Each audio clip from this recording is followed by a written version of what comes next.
Cek bismillah. Cek bismillah. Cek bismillah. Masuk kan? Masuk. Makanya powernya kurang ya? Iya, power.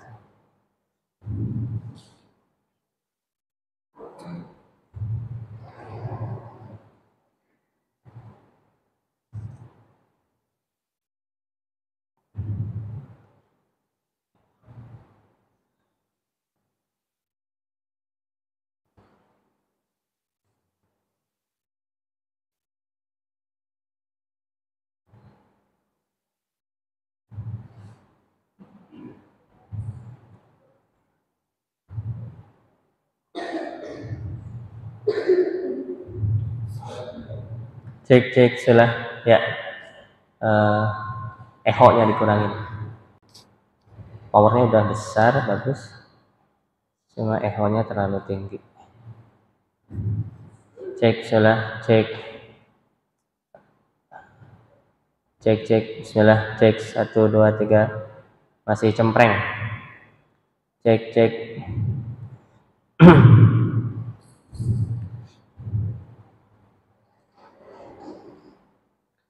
Cek bismillah. Cek 1 2 3. Cek bismillah.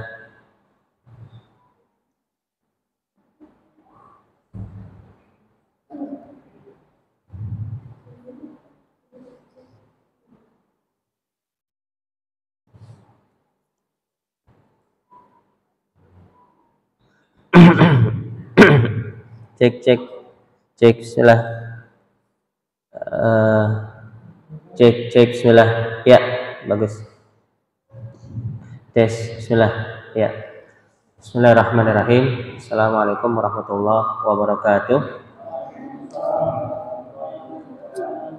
Innal hamdalillah nahmaduhu wa nasta'inuhu wa nastaghfiruh wa na'udzu billahi minasy syururi anfusina wa min sayyiati a'malina. Man yahdihillahu fala mudilla lahu wa man yudlil fala hadiyalah. Asyhadu an la ilaha illallah wahdahu la syarika lah wa asyhadu anna Muhammadan abduhu wa rasuluh. Ya ayyuhalladzina amanu taqullaha haqqa tuqatih wa la tamutunna illa wa antum muslimun. Ya ayyuhan nasu taqu rabbakumul ladzi khalaqakum min nafsin wahidah wa khalaqa minha zawjaha wa batha minhuma rijalan katsiran wa nisaa'a wattaqullaha alladzi tasaaluna bihi wal arham innallaha kana 'alaikum raqiba. Ya ayyuhalladzina amanu taqullaha wa qulu qawlan sadida yuslih lakum a'malakum wa yaghfir lakum dzunubakum wa may yuti'illaha wa rasulahu faqad faza fawzan 'azima. Amma ba'du fa inna asdaqal hadits kitabullah wa khairal hadi hadi Muhammad sallallahu alaihi wasallam wa syarrul umuri muhdatsatuha wa kullu muhdatsatin bid'ah wa kullu bid'atin dhalalah wa kullu dhalalatin finnar. Jamaah hadirin rahimakumullah, semoga Allah berikan keberkahan, Allah berikan keistiqomahan di atas dinul Islam, serta Allah berikan kepada kita nikmat kelapangan, ya, baik kelapangan harta, ya, kesehatan, waktu luang, sehingga semoga bisa kita maksimalkan untuk mentaati Allah di dalam seluruh aspek kehidupan kita, ya. Di antaranya hari ini kita hadir di majelis ilmu dalam rangka bertakwa kepada Allah dan dalam rangka mentauhidkan Allah, ya. Kita belajar agar kita bisa menjauhi apa saja yang Allah larang, ya, apa saja yang Allah haramkan di dalam muamalah kehidupan keseharian kita. Nah, kita lanjutkan kajian kita dari kitab Manhajus Salikin, ya. Kita terakhir sudah sampai tentang hilah riba, ya. Nah, kita masuk ke, kalau judul di flyer sih tentang khiyar, tapi kita akan sedikit bahas dulu sebelum masuk khiyar, bab bai'ul usul wasimar, bab jual beli pepohonan dan buah-buahan. Ini sedikit hadis-hadisnya. Nah, juga mungkin penerapan bagi masyarakat yang berjual beli pohon ini mungkin sudah mulai jarang, ya, kecuali di kampung atau di daerah. Nah, tapi dari hadis-hadis ini insya Allah kita bisa mengambil beberapa faedah dan kita bisa mirroring, ya, atau mengambil contoh-contoh transaksi yang semisal yang ada di lingkungan kita yang mirip-mirip dengan kasus ini, ya. Kita akan lihat faedahnya. Kalau pegangnya kitab yang mana? Kitab yang dibagikan di sini, ya. Itu halaman 84, ya, kalau nggak salah, ya, 84. Oke. Kalau di kitab induknya, di kitab besarnya, kitab Manhajus Salikin yang seluruhnya, itu di halaman 146. 146. Kalau ada yang punya PDF full Arabiknya, ya, yang masih gundul, itu di halaman 146. Ya, kalau yang terjemahannya juga bagus, ya. Jadi kalau punya terjemahan yang kecil itu, ya. Ya, nah itu dia sesuai sama yang Arabiknya. Jadi ada footnote-nya. Nah, di footnote-nya itu terkadang pertama ada rawi, terus ada mustalahat, definisi-definisi, ya, istilah-istilah yang enggak ada di matannya itu dijelaskan di footnote, ya, di footnote-nya. Nah, itu bagus kalau punya beli terjemahan yang ini nih, yang sebagian bapak pegang, yang kecil. Terus download PDF Arabiknya yang full. Nanti saya share supaya belajar terjemah, ya, belajar terjemah. Bab bai'il usul wasimar, jual beli pohon dan buah. Hadis yang pertama itu hadis nomor 329 ya. 329. Kalau yang kitab yang dibagikan ada nomornya nggak? Sekarang kayaknya udah nggak ada nomornya ya. Tanpa nomor ya? Nomor hadisnya nggak ada ya? Di awal-awal aja ada kayaknya. Sekarang sudah nggak ada nomor hadisnya. Ya. Qala sallallahu alaihi wasallam, Nabi SAW bersabda, man ba'a nakhlan ba'da an tu'abbara fasamaratuha lil bai' illa an yashtaritaha al-mubta'. Muttafaqun alaih. Rasulullah SAW bersabda, barang siapa yang menjual pohon kurma ya, ini setelah dibuahi, fasamaratuha lil bai', maka buahnya milik penjual. Illa, kecuali an yashtaritaha, ya, disyaratkan ya oleh si pembeli. Nah, ini hadis ini menjelaskan tentang aturan ya jual beli pohon. Nah, jadi ini nanti mengikut kepada transaksi-transaksi kontemporer di mana manfaat barang yang dijual itu ada yang usul ya, ada yang pokoknya, dan ada yang sebagai pengikut ya, ada yang sebagai pengikut. Nah, ini kan dibahas jual beli pohon nih ya, kita jual beli pohon. Nah, yang dijual kan pohonnya. Terkadang ada pohon yang kosongan, ada yang ada buahnya ya, dan ada yang buahnya baru mau tumbuh ya, udah kelihatan pentil-pentilnya gitu ya, udah kelihatan bakal-bakal bunga-bunga bakal buahnya. Nah, ini kata Nabi SAW, siapa yang menjual pohon kurma setelah dibuahi, ini sudah kelihatan mau tumbuh buah ya, maka nanti buahnya milik penjual. Begitu juga jual beli di era kontemporer ya, contohnya jual beli saham ya, jual beli saham. Nah, semua profit ya yang terbukukan atau yang mungkin kan muncul ya, yang sudah terhitung secara tulisan ya, sudah ada penjualan, mungkin untungnya baru bisa diambil setelah tanggal jual beli saham ya, misalnya jual beli saham tanggal 2 Desember ya, 2 Desember. Nah, sebelum 2 Desember itu ada transaksi ya, transaksi tidak tunai yang keuntungannya nanti mungkin baru dibukukan pas tanggal 5 ya, setelah tanggal jual beli saham ya. Nah, maka keuntungannya itu milik penjual yang sebelumnya ya, milik penjual yang sebelumnya, karena transaksi itu terjadi sebelum akad jual beli saham. Atau keuntungan, atau kita kiaskan ke sini ya, buahnya itu, profit itu ibarat buah ya, itu disebabkan karena transaksi atau pembuahan sebelum tanggal terjadinya jual beli. Jadi kalau kita punya perusahaan, saya pernah mengalami misalnya ini, saya pernah mengalami ya. Nah, ternyata Masya Allah dari hadis tentang bai'il usul wasimar ini kita bisa mengambil pelajaran ya. Jadi dulu saya sempat berselisih jual beli saham perusahaan, ada keuntungan-keuntungan yang itu memang belum masuk, tapi sudah istilah akuntingnya saya lupa itu, sudah bisa diprediksi keuntungan itu masuk di tanggal atau di bulan kesekian dari akad yang terjadi sebelumnya, karena ada jual beli tempo ya, jual beli tempo. Nah, keuntungan yang masuk nanti di depan itu milik siapa?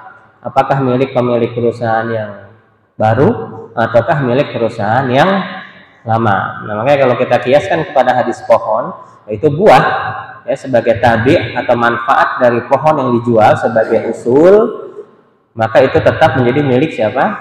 Pemilik sebelumnya ya, karena buahnya itu sudah dibuahi atau sudah dipastikan akan muncul sebelum terjadinya akad jual beli. Nah, ini kita bisa mengambil pelajaran. Jadi kalau kita jualan warung ya, atau jualan perusahaan, ada utang-utang ya, atau piutang-piutang pengusaha yang sebelumnya. Kecuali disyaratkan oleh si pembeli. Jadi dia jual paketan. Ini saya jual nih warung saya, usaha saya ya. Di situ ada aset sekian juta, ada piutang ya, yang belum tertagih sekian juta, ada juga potensi keuntungan jual beli tempo yang nanti dibayarkan. Pokoknya saya jual semua sepaket sekian ratus juta ya. Nah, ini boleh seperti itu kalau disyaratkan jualannya sepaket ya, sepaket beserta utang-utangnya ya, piutang-piutangnya, itu dijualnya sepaket. Seperti itu boleh.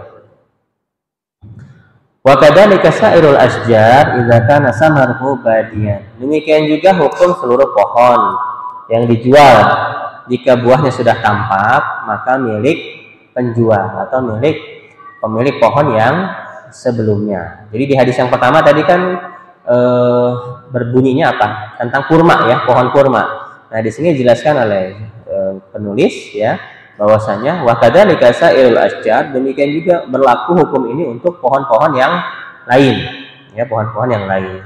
Karena tidak khusus untuk pohon kurma ya, pokoknya semua keuntungan yang sifatnya pengikut atau tabi' ya, yang muncul dari suatu objek yang dijual ya, maka keuntungan yang sudah tampak dari usul yang sebelum itu milik penjual yang sebelumnya ya, buah ataupun profit ya, profit sebuah usaha jika itu sudah terprediksikan sebelumnya, sudah terjadi akad sebelumnya, hanya saja belum selesai ya, karena jual beli tempo atau ada piutang ya, maka itu tetap milik perusahaan yang sebelumnya atau milik pemilik saham yang sebelumnya. Kemudian poin yang berikutnya, poin ke 331. Wa misluhu idza zahara az-zar'u alladhi la yuhsadu illa marratan wahidatan. Demikian juga tanaman yang sudah tampak ya, jika ia termasuk tanaman yang hanya sekali dipanen ya, maka milik penjual. Ya, ini kalau kita jual lahan ya, jual lahan itu ada tanamannya sudah muncul. Jadi bukan hanya berlaku pada buah ya, tapi kalau kita jual kafling, jual lahan, udah ada tanamannya nih yang bersemi ya, yang bersemi, maka itu milik siapa? Milik pemilik tanah, ya, pemilik tanah yang sebelumnya. Fa in kana yuhsadu miraran, nomor yang selanjutnya, poin yang selanjutnya, wal usul lil mushtari wal jazzatu zahirah indal bai' lil bai'. Nah, kalau tanaman tersebut bisa dipanen beberapa kali ya, maka pokok tanamannya milik pembeli dan hasil yang tampak siap dipetik ketika transaksi maka milik penjual. Bisa dipahami nggak? Kita jual tanah nih, udah ada pohonnya.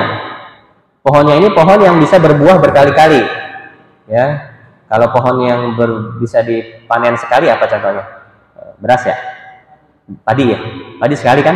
Jagung juga ya? Nah, kalau jual kafling, di situ isinya ada jagung dan padi, maka itu milik siapa? Penjual. Nah, tapi kalau kita jual lahan, di situ ada pohon rambutan, yang misalnya ada pohon mangga, maka buah yang sudah tampak itu milik penjual. Tapi kalau dia berbuah lagi, maka itu milik pembeli, ya, begitu kaidahnya.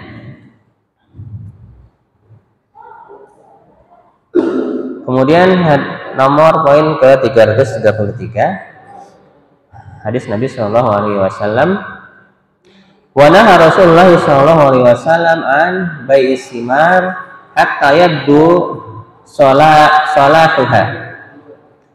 Nahal bai' wal mubta'. Rasulullah SAW melarang dari jual beli buah-buah sebelum tampak sholah. Ya, beliau melarang penjual dan pembeli. Jadi keharaman ini melekat kepada kedua belah pihak. Nah, ini berkaitan dengan jual beli buahnya, bukan jual beli pohonnya atau tanahnya. Ya, jadi kalau buah belum matang, ya, belum masak, belum siap panen, sudah ditransaksikan, ya, seperti jual beli ijon, ya, maka ini hukumnya haram, ya. Maka ini tidak boleh, ya, tidak boleh. Kenapa? Karena gorornya tinggi sekali, ya. Jadi ilatnya di sini ada goror. Jadi kalau mau ditransaksikan sekarang dan diambilnya nanti pas matang, ini nggak boleh, ya. Yang jadi masalah sebetulnya jual beli buah yang belum matang itu apa sih? Kenapa nggak boleh dia? Barangnya kan ada, tapi kenapa jadi nggak boleh? Yang bikin nggak boleh itu, iya, potensi kerugian karena sebab, iya, goror itu muncul karena apa? Buahnya ada nih. Kalau saya beli buah rambutan, udah pada muncul, baru kuning, belum merah. Saya beli, saya ambil boleh nggak? Saya langsung ambil boleh nggak? Saya langsung unduh, saya langsung download, boleh nggak? Hah? Boleh nggak?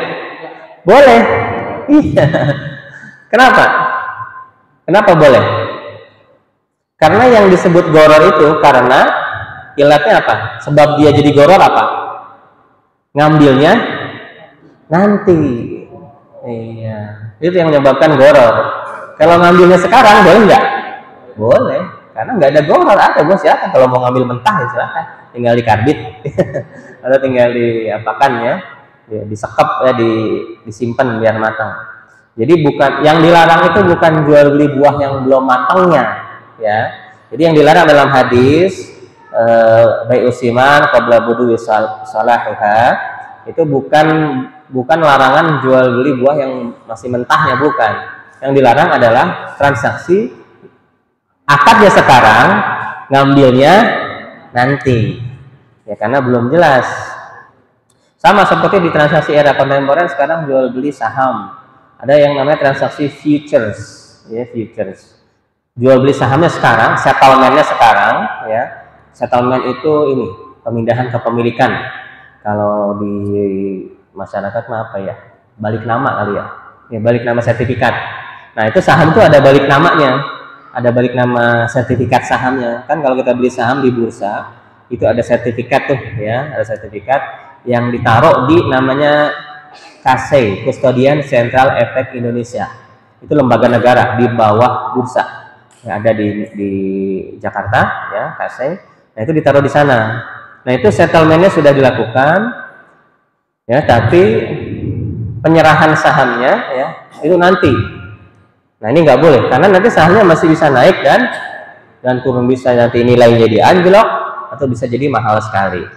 Jadi kalau transaksi itu harus diserah terimakan segera, ya, saat atau setelah transaksi, sehingga tidak menimbulkan resiko di kemudian hari. Inilah yang dilarang, ya. Jadi pelarangan yang sifatnya goror. Ada goror itu yang muncul bukan karena barangnya, bukan karena fisik barangnya, tapi karena apa? Tempo penyerahan barangnya yang dilambatkan atau ditunda.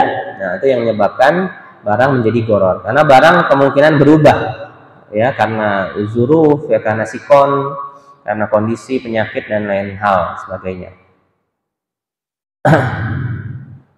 Oke, nah itu ilat pelarangan jual beli buah yang belum matang.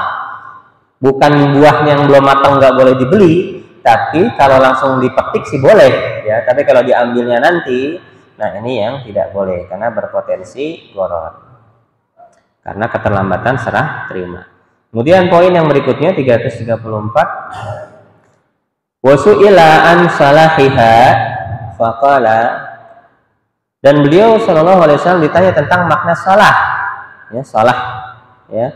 Faqala, maka beliau bersabda, hatta tadhhaba ahatuhu, sampai hilang penyakitnya, ya, atau dalam lafaz lain hatta tahmarra al tasfarra, ya, sampai dia memerah atau menguning. Nah, jadi ini udah pasti matang nih, ya, udah nggak bakalan rontok lagi, udah kuning atau udah hampir merah, andai kata kuning dan merah ini dipetik dan ditaruh di sekap semalaman juga matang masih ya. Jadi sudah tidak mengandung gharar. Nah, itu yang dimaksud dengan sholat. Tapi kalau masih hijau, masih ada kemungkinan rontok atau kena hama ya, maka ini tidak boleh dijual secara futures atau secara tempo. Nanti diserah terimakannya. Tapi kalau mau langsung dipetik mentah-mentah, maka hukumnya boleh ya. Kemudian poin yang berikutnya, poin ke 335, wa naha an bai'il haddi hatta yashtadda ya. Dan beliau melarang dari jual beli biji-bijian sebelum menguat ya, atau kering ya, atau dia biji itu kalau masih terlalu muda ya, itu ditanam nggak tumbuh ya. Tapi kalau sudah tua, kita nanam biji itu kan udah tua ya, udah tua ya, nah, maka dia insya Allah kalau ditanam tumbuh meskipun tidak dikasih pupuk ya. Nah, termasuk dalam larangan yang di atas tadi, Nabi SAW melarang jual beli biji-bijian sebelum dia tua ya, atau menguat atau mengering. Diriwayatkan oleh penulis kitab-kitab sunan.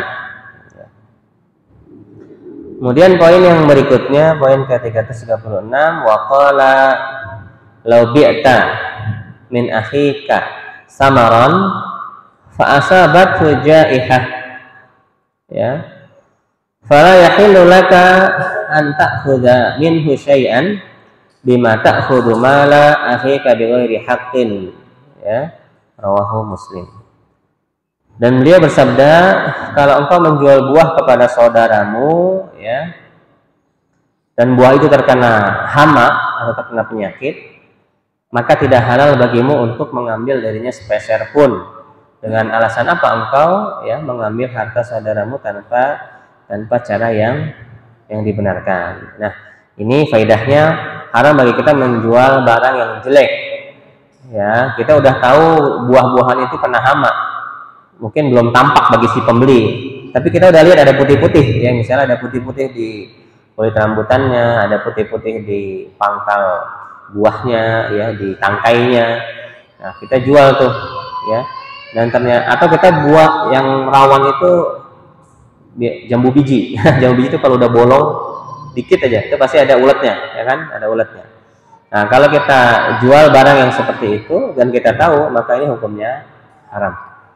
Nah, makanya kita supaya tidak terkena keharaman ini, kita harus hati-hati. Jual barang itu jangan jual barang yang jelek. Kita sortir dulu. Jual barang yang bagus. Kalau ada yang cacat ya, maka kita sortir. Ya, jangan dijual kepada saudara kita. Ya, itu sedikit hadis-hadis tentang jual beli pohon dan buah ya, terkait hak-hak jual beli pohon kalau mengandung buah ya, atau jual beli lahan yang masih ada pohon, baik yang pohon sekali tumbuh atau pohon yang berkali-kali panen, atau jual beli yang mengandung ilat gharar akibat tempo serah terimanya yang ditunda ya, dan jual beli barang yang mengandung aib atau cacat ya, atau buah yang mengandung hama, maka keuntungannya tidak boleh diambil. Nah, baru sekarang kita masuk ke bab khiyar ya, bab khiyar. Bab khiyar. Apa itu khiyar?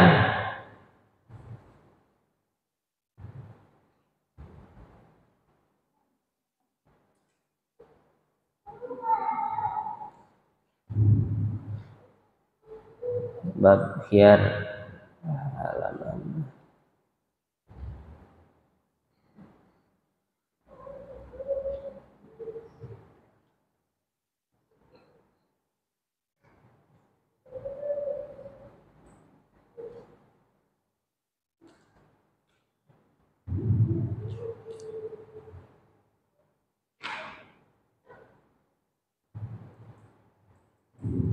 ya, kita baca dari awal aja ya.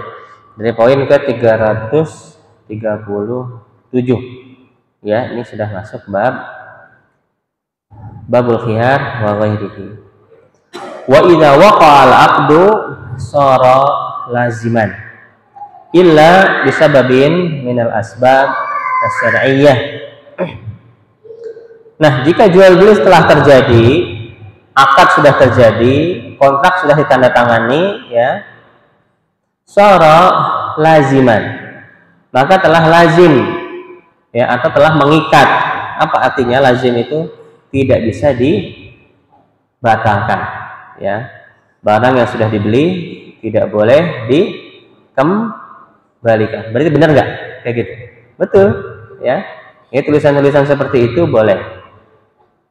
Barang yang sudah dibeli tidak bisa dikembalikan, karena itu hukum asalnya, ya.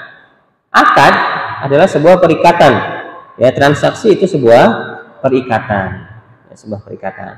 Nah, boleh dibatalkan, ya, atau boleh dilakukan apa namanya, pembaharuan, ya, atau mundur, ya, dibatalkan kembali akad tersebut. Itu kalau ada sebab, ya, atau kalau ada instrumen pembatalan transaksi. Nah, khiyar ini bisa kita sebut salah satu instrumen pembatalan transaksi. Ada dua sebetulnya, ya. Ada dua instrumen atau tools, ya, akad untuk membatalkan transaksi. Yang pertama adalah khiyar. Khiyar adalah hak pilih, ya, hak pilih untuk meneruskan atau membatalkan transaksi. Jadi kalau tanpa adanya khiyar, maka jual beli tidak boleh dibatalkan, ya, jual beli tidak boleh dibatalkan.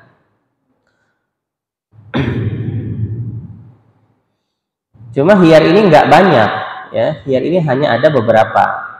Nah, makanya jual beli yang tidak memiliki poin-poin yang di sana bisa menyebabkan khiyar, maka jual beli tersebut tidak bisa dibatalkan, ya.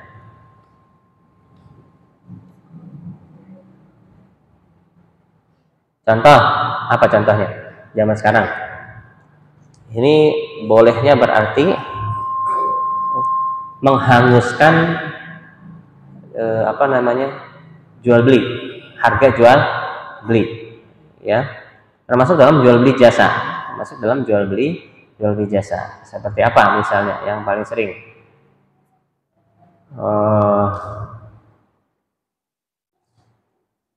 Uang pangkal, uang pangkal, masuk sekolah.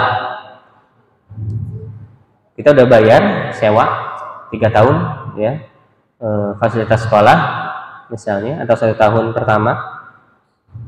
Ternyata sudah dekat-dekat mau masuk, kita batal, pindah ke sekolah lain, ya. Maka bisa nggak minta balik duitnya? Hah? Kalau tanpa adanya khiyar, ya, maka nggak bisa, ya.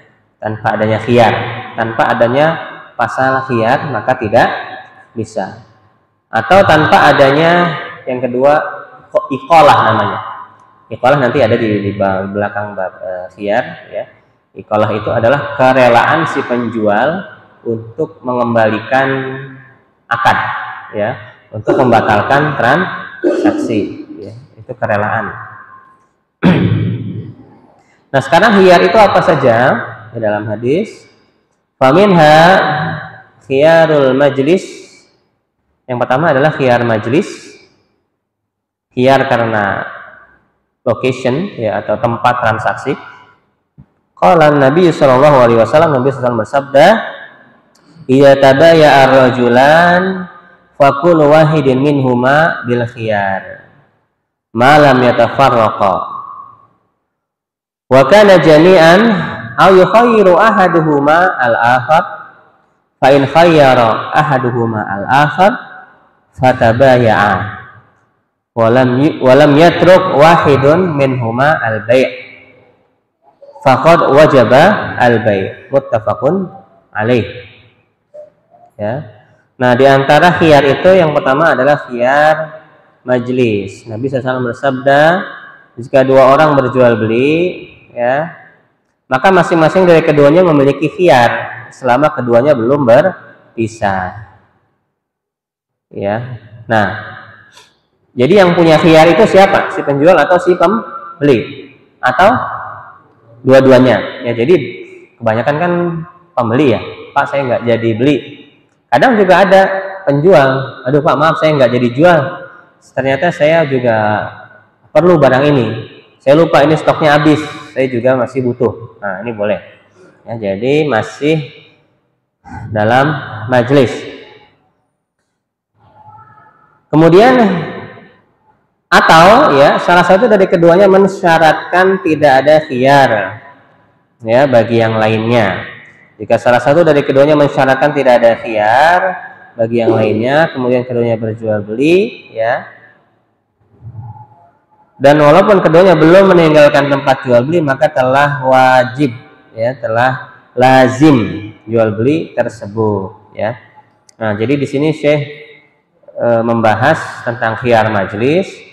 Khiyar majlis ini kalau tidak disyaratkan untuk tidak ada khiyar ya, maka berlaku khiyar majlis. Artinya kalau masih di tempat transaksi masih boleh mengembalikan atau meretur. Tapi kalau salah satu mensyaratkan, Pak nggak ada khiyar ya di toko saya, pokoknya kalau udah ngebeli mau baru selangkah juga tidak bisa balik. Nah, boleh nggak seperti itu? Boleh nggak seperti itu? Boleh nggak? Boleh. Tapi ya, kalau si penjual meminta atau mensyaratkan tidak ada khiyar dan dia tahu barang itu ada cacat, maka ini tidak boleh ya, tidak boleh. Karena itu namanya akal-akalan. Jadi dia biar orang ini cepat pulang, biar cepat pulang untuk meniadakan khiyar. Kenapa? Karena dia tahu barang yang dia jual itu cacat. Sebelum si pembeli itu nyari-nyari kekurangan ya, dipakai dicobain, ntar ternyata nggak bisa, dia bakalan balik. Udah Pak cepet Pak, udah ya Pak saya mau bayar. Dicepet-cepetin ya, dicepet-cepetin sengaja biar dia nggak ngeretur. Nah ini nggak boleh ya, seperti itu tidak boleh.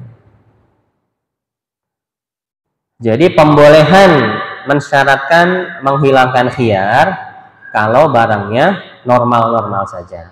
Tapi kalau maksudnya penjual untuk menyembunyikan aib, maka ini tidak boleh. Jadi jual belinya dicepet-cepetin.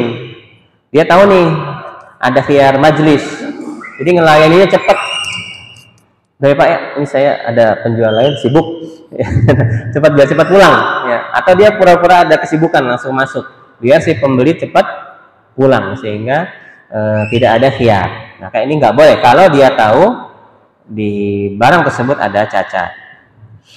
Kemudian khiyar yang kedua di poin yang berikutnya 339, wa minha ya, khiyar yang berikutnya selain khiyar majlis itu khiyarus syarti atau khiyar syarat. Idza syarata al khiyar lahuma aw li ahadihima muddatan ma'lumatan. Ya, di antara kemudian khiyar yang berikutnya adalah khiyar syarat. Ya, ini salah satu pihak mensyaratkan adanya khiyar. Khiyar itu artinya ini simpelnya adalah perjanjian boleh retur ya. Perjanjian boleh retur atau kesepakatan boleh meretur untuk keduanya atau salah satunya sampai waktu tertentu. Nah, khiyar syarat ini mirip apa namanya bahasa kitanya sekarang? Kalau beli HP misalnya, garansi ya, garansi. Nggak ada apapun seminggu misalnya boleh tukar ya, boleh balikin ya. Ini namanya khiyar syarat. Kalau panjang gimana? Khiyarnya setahun panjang. Boleh nggak? Boleh ya, selama si penjual setuju. Ya, selama si penjual setuju. Dalilnya adalah sabda Nabi SAW, al-muslimun inda syurutihim illa syarta ahalla haraman au harrama halalan. Yaitu kaum muslimin ya, saudara sesama muslim ya, itu bergantung persyaratan yang mereka tetapkan. Ya, kecuali persyaratan yang mengharamkan sesuatu yang haram atau mengharamkan sesuatu yang halal. Ini persyaratan yang tidak boleh.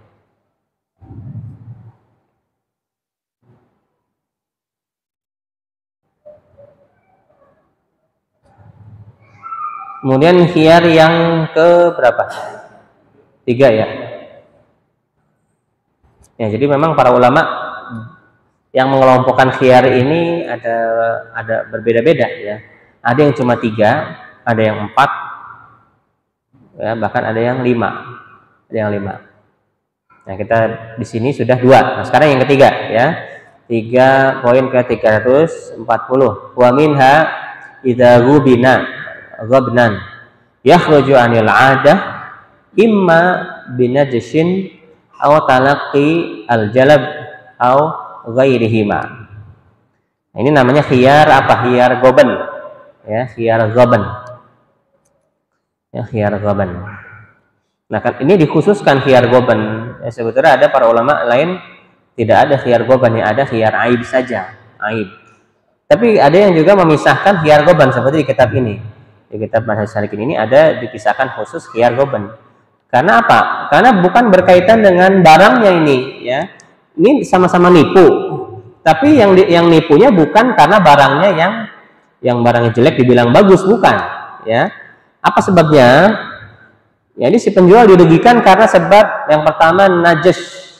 Apa itu najis? Reputasi palsu, fake order atau fake testimony, ya. Jual beli najis, ya. Jadi dia bilangnya barangnya bagus, ya. Sudah banyak testimoninya, tokonya sudah followernya sudah banyak, ya. Padahal followernya beli, ya, followernya beli. Kan kita kalau beli di marketplace ngeliat yang ratingnya tinggi, ya enggak? Ya, ratingnya tinggi. Nah, itu kita beli di situ ketipu. Ternyata dia ratingnya tinggi karena banyak apa? Fake order. Iya, kemarin kasus bulan-bulan lalu ada kasus ini.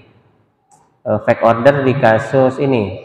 Live apa itu? Shopee Live. Ya, Shopee Live. Jadi dia pakai buzzer ternyata. Jadi sekali live itu 1 jam terjual 2 miliar atau berapa miliar, ya. Ternyata dia kong-kali-kong sama beberapa orang, ya, beberapa orang. Dia check out pas live-nya sudah tutup, batal. Ya. Ini untuk apa? Untuk naikin rating atau branding, ya, untuk branding. Banyak tuh pengusaha-pengusaha terutama kosmetik. Gampang banget ini pakai najis, ya. Kosmetik karena gampang bikin brand kosmetik. Punya duit modal berapa juta, ya, atau berapa ratus juta, maklon aja. Maklon ke pabrik kosmetik, tinggal kita merekkan sendiri, mau merek ABCD kayak merek apa kayak, ya. Ini yang pakai najis sudah bikin live shop di marketplace Shopee atau di TikTok dulu, sekarang udah nggak ada, ya. Live TikTok atau live Shopee, terus bikin fake order biar orang percaya, ya, bikin bungkusan foto segudang bungkusan kiriman, padahal bohong, ya, padahal bohong. Nah, sayangnya ini ada di sebagian penuntut ilmu, ya. Saya pernah menemukan di penjual kitab, ya, penjual kitab. Saya antum beli kitab aneh, ya, ada beli obat herbal aneh, ya, beli obat aneh. Ini buat naikin rating toko saya aja. Nanti saya kirim barang ke antum transfer ke ana. Nah, nanti kalau barang udah sampai ke antum, duitnya ana transfer balik. Nah, ada kayak gitu, Iwan. Ada aja akal, ya. Jadi dia sebetulnya giving ngasih, cuma biar ada rating ke tokonya, biar tokonya ratingnya naik. Nah, ini namanya najis, nggak boleh, ya. Jualan yang normal aja. Normal aja. Kenapa sih haram? Ya itu nipu, ya nggak?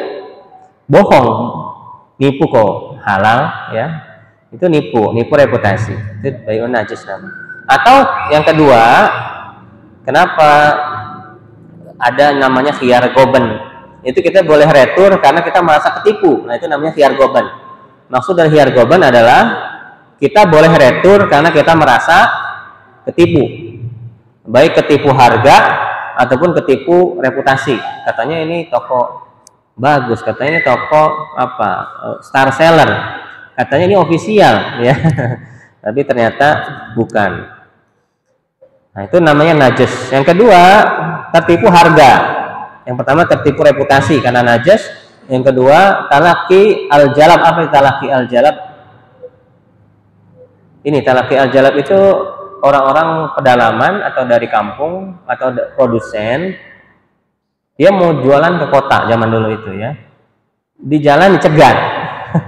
Dicegat sama ini calo sama tengkulak. Ditawar di tempat. Ya, ditawar di tempat. Murah. Ya, murah sekali. Dengan harga yang di bawah harga pasar. Ya. Sebelum dia sampai pasar. Nah, ini nggak boleh. Kenapa? Karena dia biasanya yang beli di jalan itu harganya harga jatuh. Nah, jadi kalau si pedagang sampai ke kota ternyata dicek harganya mahal, sedang mahal, dia boleh batal, ya, karena dia merasa ketipu. Ini namanya khiyar goban bagi si penjual. Kadang ada khiyar goban bagi si pembeli, ya, khiyar goban. Dibilangnya barangnya bagus, limited edition, ya. Harganya mahal jadinya, HP misalnya harga 10 juta. Oh, ini nggak ada lagi Pak, cuma ininya aja ini, ya, barang nggak ada lagi, toko lain. Nggak taunya dia jalan sebelah udah ada lagi, dijual cuma 5 juta. Ya, kurang ajar deh. Ditipu saya. Nah, dia boleh retur tuh. Apa-apaan sih, katanya cuma tinggal ininya, di tempat lain nggak ada. Dan katanya harganya ini udah paling murah 10 juta. Di situ sebelah 5 juta. Ya. Nah, ini namanya talaqi al-jalab, ya. Jadi dia menipu harga pasar, ya, menipu harga pasar. Kalau zaman dulu jenis kegiatannya itu para tengkulak atau para pedagang pasar itu datang ke cegat jalan-jalan, ya. Orang-orang pedagang yang bawa muatan itu dicegat di jalan, ditawar di tempat. Supaya apa? Supaya murah dan dia nggak tahu harga pasar. Nah, ini dia boleh khiyar goban. Jadi kalau si penjual dijatuhkan harganya di tengah jalan, maka dia punya khiyar goban. Bagi si penjual, ya. Nah, bagi si pembeli juga bisa, ya, kalau dia merasa tertipu atas harga, ya, dibilangnya harganya mahal, limited edition, ya, ternyata tidak, ya, maka dia boleh melakukan khiyar goban. Kemudian khiyar yang ke berapa? 4 ya? Wa minha, poin ke-341, khiyarut tadlis. Khiyar tadlis. Bi an yudallisa al-bai' ala al-mushtari ma yazidu bihi as-saman. Ya, katasriyah al-laban fi sar'i bahimatil an'am. Nah, diantaranya khiyar, yakni jenis-jenis khiyar yang keempat itu adalah khiyar tadlis. Itu dimana si penjual membuat tadlis. Tadlis itu apa sih? Curang dia, penyamaran atas pembeli untuk meningkatkan harga. Ya, untuk naikin harga dia bikin treatment, ya, bikin treatment supaya harganya naik. Contoh zaman dulu jual beli ini hewan ternak. Nah, jadi ada dulu namanya tasriyah air susu. Jadi susu sapi itu nggak diperah biar pada matang tuh susunya, ya. Jadi biar apa? Berat, ya, sapinya biar kalau zaman sekarang dimasukin air. Sapi gelonggongan, ya. Ini biar sapinya jadi berat. Atau ya banyak, ya, di zaman sekarang ada jual buah semangka disuntik pewarna biar merah. Iya, biar merah. Ada lagi macam-macam, ada yang disuntik formalin, ya, biar awet. Nah, ini masuk namanya khiyar tadlis, ya. Jadi kalau kita tahu, wah, ini pakai formalin ini, oh, ini pakai pewarna, ini palsu, ya. Nah, kita boleh komplain, ya, boleh retur. Itu namanya khiyar tadlis.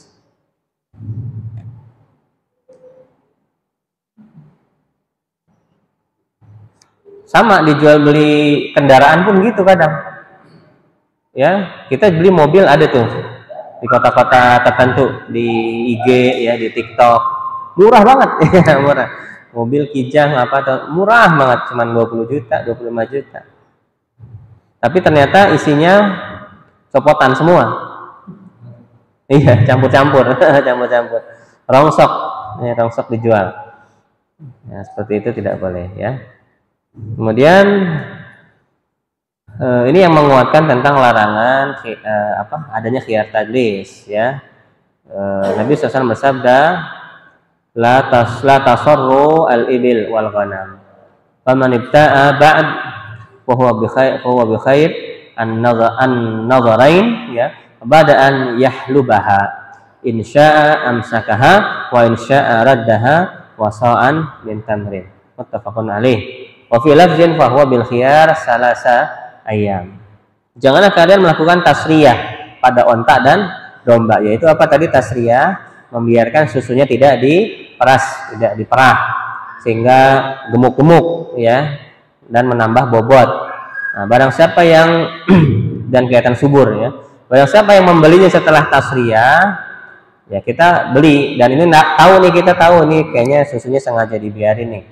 Maka kita boleh milih ya. Pilihannya ada dua. Ya, tetap melanjutkan jual beli ya atau mengembalikannya dengan ditambah satu sok kurma ya. Nah, ini. Jadi kalau kita melakukan khiyar tadlis bilangnya atau ini garansi yang tidak sesuai, biasanya gitu ya. Kita beli misalnya elektronik katanya tahan setahun, baru sebulan rusak ya, baru sebulan rusak atau rusaknya nggak semua, misalnya cuma suaranya aja yang mati ya, atau cuma baterainya aja yang lowbat ya, atau screennya aja yang retak ya. Nah, maka kita pilihannya dua, boleh kita balikin ganti duit, atau pilihan yang kedua kita tetap terima tapi cacatnya dikasih kompensasi ya, kompensasi cacatnya. Misalnya harga screen yang ini retak nih, saya belum apa-apain udah retak, ya udah Pak, gimana mau retur apa saya ganti screennya, berapa harga screen misalnya 200.000, ya udah nih 200.000. Nah, itu boleh seperti itu ya. Itu namanya khiyar tadlis. Khiyar seperti ini masuk aib ya, kalau barang ya masuk khiyar aib kalau itu melekat pada barang. Nah, kan khiyar tadlis tadi tidak hanya melekat pada barang ya, kadang melekat pada tipu dayanya atau harga yang melampau tinggi ya. Nah, makanya para ulama ada yang cuma mengelompokkan dengan aib saja, ada yang dipecah menjadi khiyar goben dan khiyar tadlis. Poin yang berikutnya 342,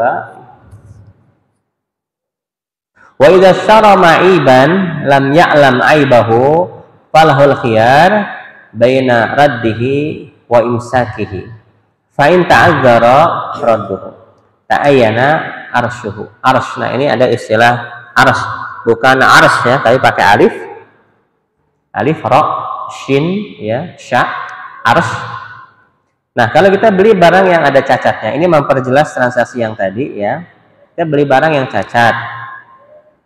Dan ini bukan karena kesengajaan si penjual. Ya, tadi masuk ke khiyar tadlis kalau si penjual sengaja ya. Jadi barangnya cacat tapi ditutup-tutupin atau sengaja dibikin berat ya untuk pengelabuhan atau dikasih treatment supaya kelihatan bagus. Nah, itu namanya khiyar tadlis. Tapi kalau masalahnya si penjual juga nggak tahu, ya si penjual juga nggak tahu. Ternyata saya jual motor nih, saya nggak paham mesin. Atau saya jual mobil nggak paham mesin. Lupa cek aja dah, saya nggak ngerti ya rusak apanya, apakah. Dan yang beli juga qadarullah nggak tahu barang.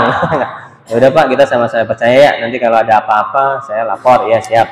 Pas dia pulang ternyata olinya bocor. Ya, mesinnya bocor, packingnya rusak misalnya, packing olinya rusak. Nah, maka ada aib seperti ini boleh ada apa namanya aras ya, aras.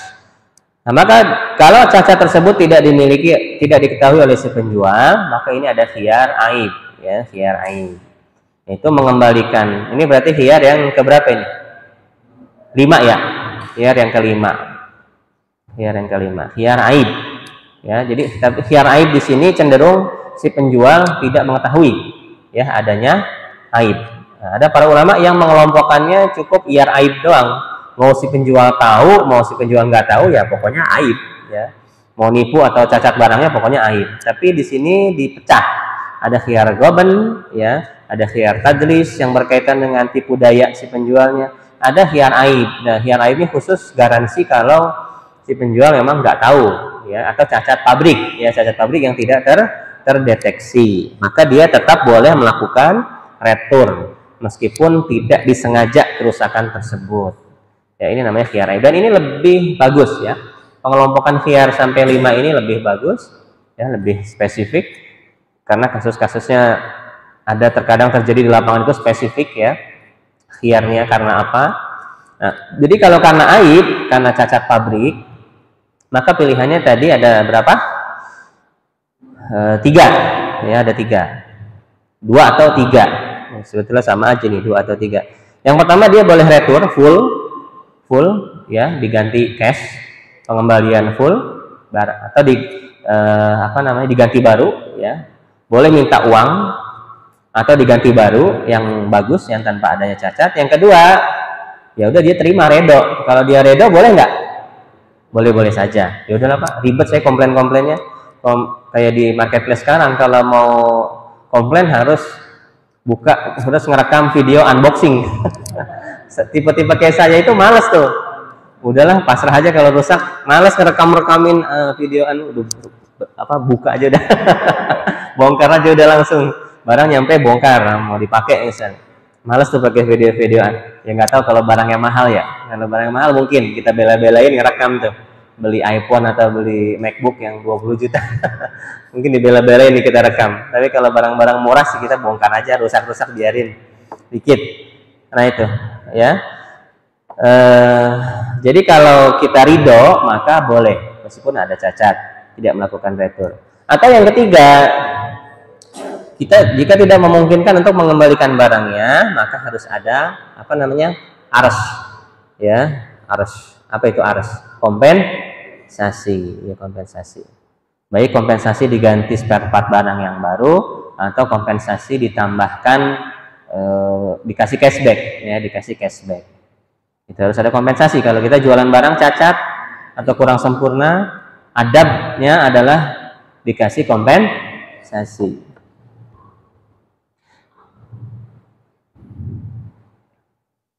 Kemudian poin yang selanjutnya 343, ya. Wa idza khalafa fi saman tahalafa wa likulli minhuma al-fasakh. Jika setelah terjadi jual beli kemudian keduanya, ya, ini penjual dan pembeli berselisih tentang harga yang telah terjadi akad, ya, maka keduanya saling bersumpah dan masing-masing dari keduanya boleh melakukan fasakh. Ya, jadi udah terlanjur jual beli. Nah, terus ternyata baik si penjual ataupun pembeli setelah terjadi akad jual beli itu, dia ngecek harga. Wah, ini ternyata harganya murah ini. Si penjual ngotot. Enggak, ini udah benar, saya sesuai harga pasar, jualnya seperti ini segini.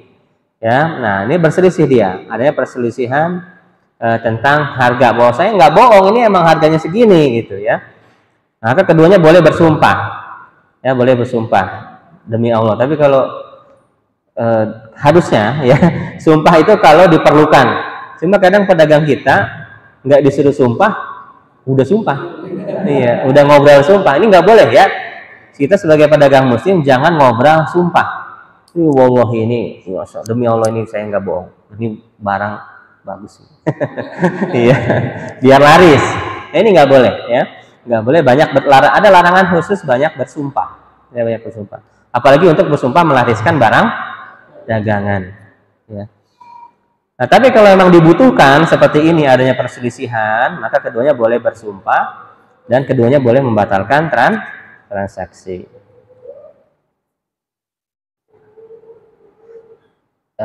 Ya, ini sepertinya poin yang terakhir di bab khiyar. Nah, ini adalah jadi khiyar cukup 5 tadi.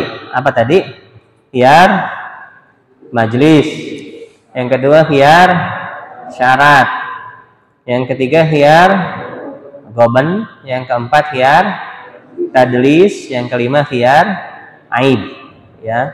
Itu semua adalah bagian dari khiyar. Salah satu apa tadi? Instrumen yang bisa membatalkan transaksi. Sekarang instrumen kedua Yang bisa membatalkan transaksi itu adalah namanya iqalah, ya, iqalah. Iqalah di poin ke 344. Nabi SAW bersabda dari hadis yang diriwayatkan oleh Imam Abu Daud dan Imam Ibnu Majah, yang masyhur itu yang diriwayatkan oleh Imam Ibnu Majah, ya, yang di kitab-kitab yang beberapa kitab fikih muamalah yang saya baca banyaknya dari riwayat Imam Ibnu Majah. Nabi SAW bersabda, man aqala musliman bai'atahu aqalahu Allahu asratahu. Ini lafaz, sepertinya ini lafaz Abu Daud, ya. Lafaz Ibnu Majah, man aqala musliman, ya, man aqala musliman aqala Allahu asratahu yaumal qiyamah. Nah, itu ada dua lafaz, tapi mirip, ya. Barang siapa yang melakukan iqalah, iqalah itu artinya secara bahasa dia mengangkat akad. Artinya apa? Dia membatalkan, merelakan untuk akad ini dibatalkan. Dia rela. Sifatnya apa berarti ini? Sosial. Nggak boleh dipaksa. Boleh dipaksa kalau nyama iqalah. Secara majelis sudah nggak ada khiyar majelis. Secara aib nggak ada aib. Khiyar syarat nggak ada. Dia juga penjualnya tidak nipu. Nggak ada khiyar goban atau khiyar tadlis. Nggak ada aib barangnya juga. Harusnya nggak boleh diretur, ya. Tapi kalau si penjual bermurah hati, rela, ya udah Pak, nggak apa-apa, retur aja. Nih, yang penting Bapak bisa senang, bahagia, maslahat, ya. Biasanya nih penjual nggak BU ini, nggak BU, atau lagi bahagia, ya, lagi bahagia. Ini pahalanya besar, nah ini pahalanya besar. Nah, siapa yang mengangkat akad iqalah, ya dia rela menerima retur, ya, maka Allah akan melakukan iqalah, yaitu mengangkat atau menghapuskan seluruh dosa-dosanya. Nah, Masya Allah, ya, cuman rela menerima retur bisa mengampuni dosa-dosa. Seremeh-remehnya adab jual beli itu ganjarannya besar. Maka benar kata Nabi SAW, ya, at-tajir as-saduq al-amin ma'an nabiyyin wasidikin wasuhada was-salihin. Pedagang yang jujur lagi amanah, ya, dan dia mengaplikasikan seluruh adab-adab jual beli, maka nanti derajatnya di surga bersama dengan para nabi, ya.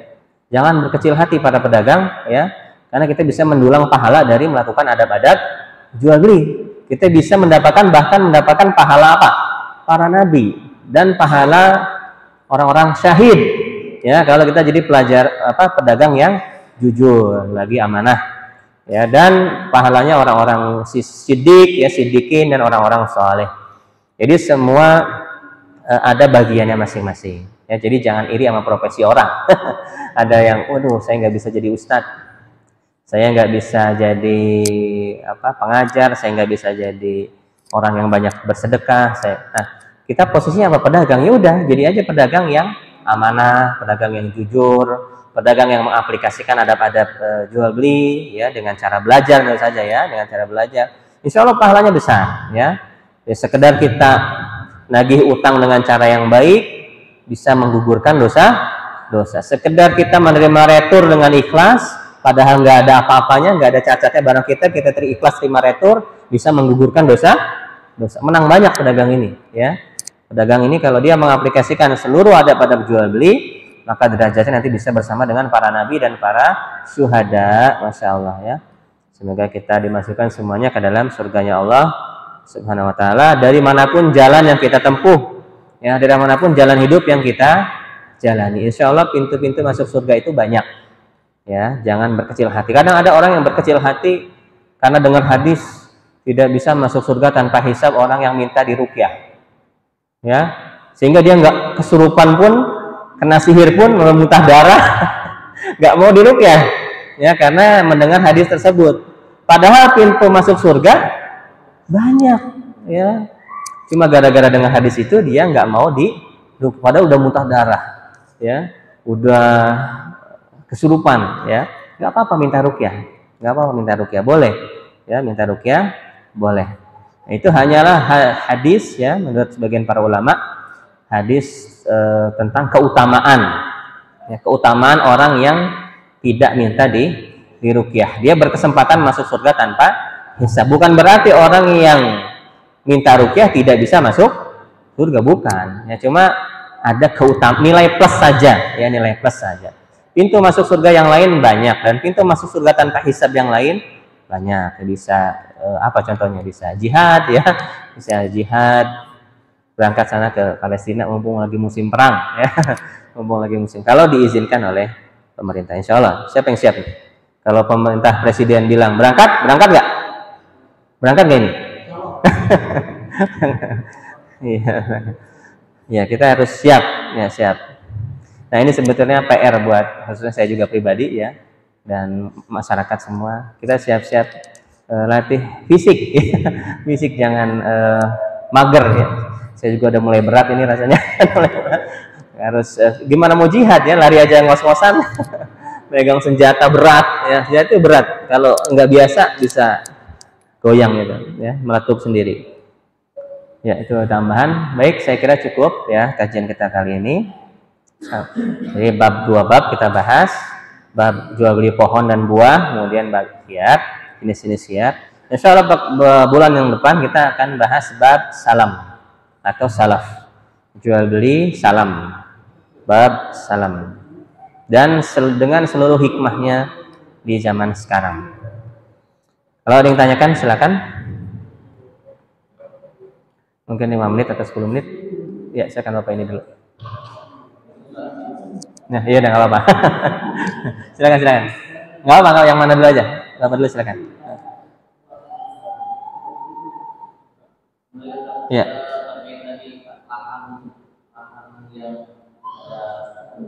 Tumbuhan.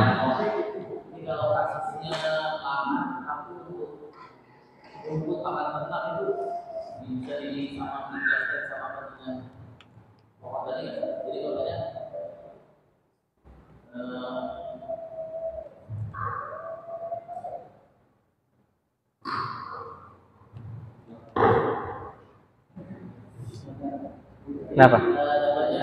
Iya, ya nggak apa-apa, kedengeran.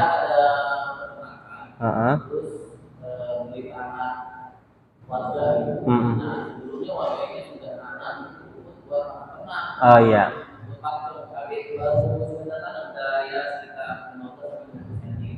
Iya.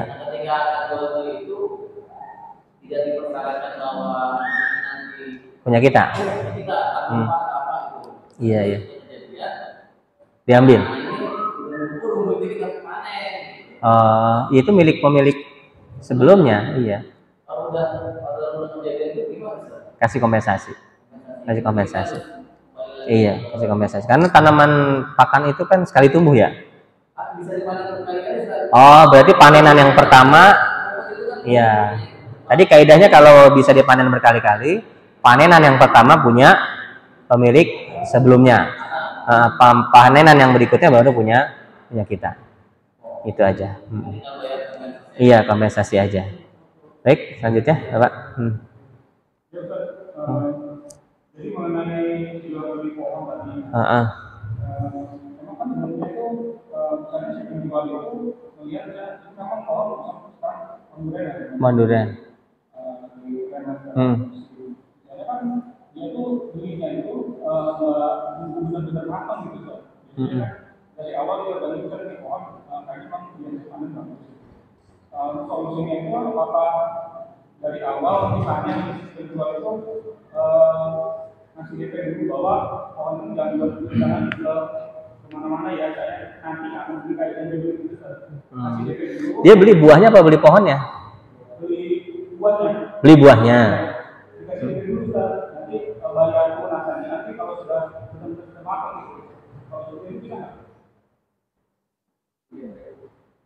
DP itu udah transaksi. Iya, jadi DP itu sudah terjadi transaksi. Sisanya belum tahu, Pak. Hah? Sisanya belum tahu. Maksudnya belum tahu gimana? Misalnya di taksiran misalnya 1 juta. Buahnya nanti di DP dulu bisa 1 juta. Sisanya setelah panen, tapi belum tahu. Oh, kalau gitu bukan DP, ini aja wa'ad aja. Wa'ad bisyira, janji beli. Iya, janji beli. Panjer di kita kan ada 2 konsekuensi. Ada panjernya itu bersifat jaminan, uang kesungguhan, ya kan? Ada yang panjar itu mengurangi harga.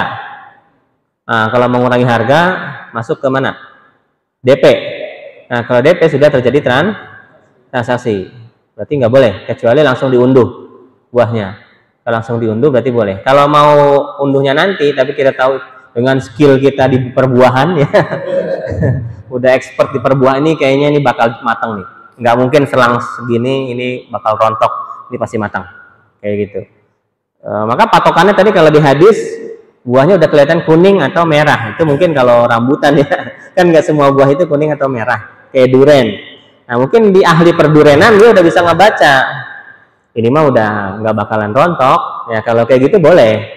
Tapi kalau dia sendiri belum bisa memastikan, ya belum bisa memastikan, maka jangan dulu melakukan akad jual beli. Kalau mau uang depanjernya itu sifatnya uang kesungguhan saja, belum DP. Seperti itu, ya. Bedanya apa sama DP? Kalau nggak jadi, bisa balik. Dan nggak boleh dipakai sama si dia. Jadi uang kesungguhan aja. Uang kesungguhan. Iya, uang jaminan.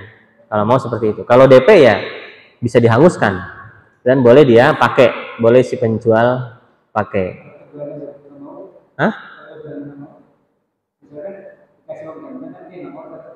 Maunya DP aja? Iya boleh, yang penting langsung di-download. Langsung diunduh. Langsung diunduh buahnya, boleh. Seperti itu. Kecuali dia memang di seluruh ahli buah sepakat, ini udah bakal rusak, ini udah nggak bakal rontok, itu boleh berarti. Ya, diambilnya, ditransaksikan sekarang, ya, diserah terimakan sekarang boleh. Ya, serah terima secara kwitansi aja ini saya beli ya. Barangnya tapi ngambilan nanti daripada saya gudangnya belum siap kan misalnya, atau saya ribet belum sempat ngurusin buahnya sekarang, boleh ya. Dipegang semua, artinya mau rontok atau enggak ya dia udah ambil, tapi dia udah tahu nih ini bakalan persentase gagalnya itu sedikit ya, ijma seluruh ahli perdurenan ya. Bahwasanya kalau buah udah kayak gini nih, udah rada coklat-coklat atau kuning-kuning ini nggak bakal kan rusak, ini nggak bakal, paling kalaupun rusak dia di 0, sekian persen ya. Nah itu boleh seperti itu. Tapi kalau kita sendiri ragu ini rusak nggak ya sebulan lagi, waduh ini masih ada resiko, nggak boleh, kecuali langsung diunduh, langsung di download. Hah? Nggak masalah. Iya, nggak masalah. Ya kalau dia nyaredo, ya nanti gimana Pak? Ya udah nggak apa-apa. Mau ada hama kayak saya, yang jelas saya sibuk nih. Saya punya duit, mau nggak? Saya ngambilnya nanti. Pokoknya ada hama atau ada rontok apa, udah nggak apa-apa saya bayar.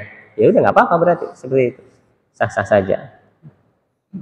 Karena kan kita bicara transaksi komersial ya. Transaksi komersial itu harus adil. Tapi kalau dia redo, jatuhnya apa? Sosial. Pokoknya rontok semua juga biarin, pokoknya saya udah bayar. Mau rontok semua juga biarin. Ya, saya belum sempat ngambil sekarang. Ya berarti nggak apa-apa. Seperti itu nggak apa-apa. Wallahu a'lam. Baik, ada yang lain mungkin terakhir? Silakan. Terkait yang pembahasan terkait barang gadai. Barang gadai? Barang gadai kan ketika sudah satu tempo dan nggak berhasil menggunakan pakai kan? Iya. Kan jadi milik itu. Iya, disita. Barang sitaan. Barang sitaan.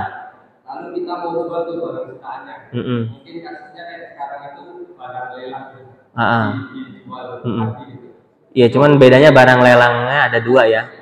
Iya, ada lelang konvensional, ada lelang bank syariah. Kalau lelang yang konven itu barang rampasan itu.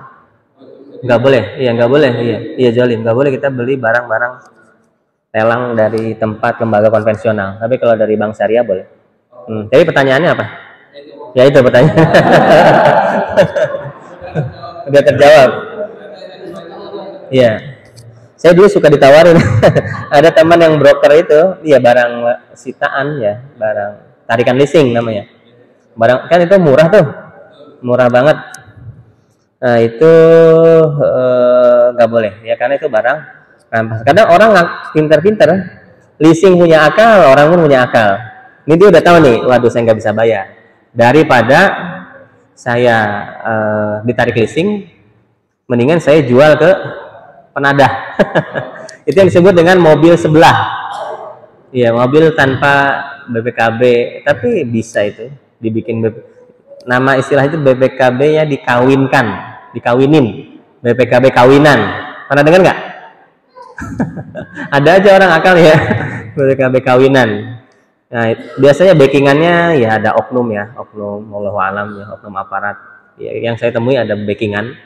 Jadi penadah ditarik leasing kan nggak dapat apa-apa. Tapi kalau dia jual ke penadah, saya pernah tahu itu mobil Brio baru 2 tahun. Mobilio 60 juta. Itu mobil-mobil kayak begitu. Sebelum ditarik leasing dijual ke penadah nawarin saya, aduh nggak bisa, nggak kayak gini, jangan. Kan resikonya apa? Mobil itu nanti dikejar siapa? Kalau kita beli mobil dari penadah gitu, bukan polisi, mata lang. Dikejar mata lang namanya. Diberhentiin. Tapi biasanya si penadah ini dia bisa ngasih garansi. Insya Allah dia kalau beli ke saya ini aman, katanya aman. Ada backingan, ya ada backingan ini baret merah. Ada backingan katanya. Insya Allah aman, nggak ada mata lang, udah semua diamankan. Nah ini nggak boleh beli barang-barang seperti itu ya. Tapi kalau beli barang lelangan dari bank syariah maka boleh. Karena bedanya lelang di konven sama di lelang di syariah. Kalau lelang konven dia ya udah main tarik aja, nggak bisa bayar tarik. Tapi kalau di syariah lelang itu kalau sudah nggak ada jalan keluar banget. Ya, kalau dia nggak mampu nanti bisa direlaksasi, bisa direstrukturisasi, bisa di restructuring, di kreditnya diolah lagi tuh nilai kreditnya ya, dimurahin ya. Nanti kalau pakai skema step up namanya, sekarang dipotong jadi separuh, misalnya cicilannya awal 2 juta, ya udah Pak setahun ini bayar 1 juta aja, nanti baru dimahalin di akhir. Nah itu bisa kalau di bank syariah.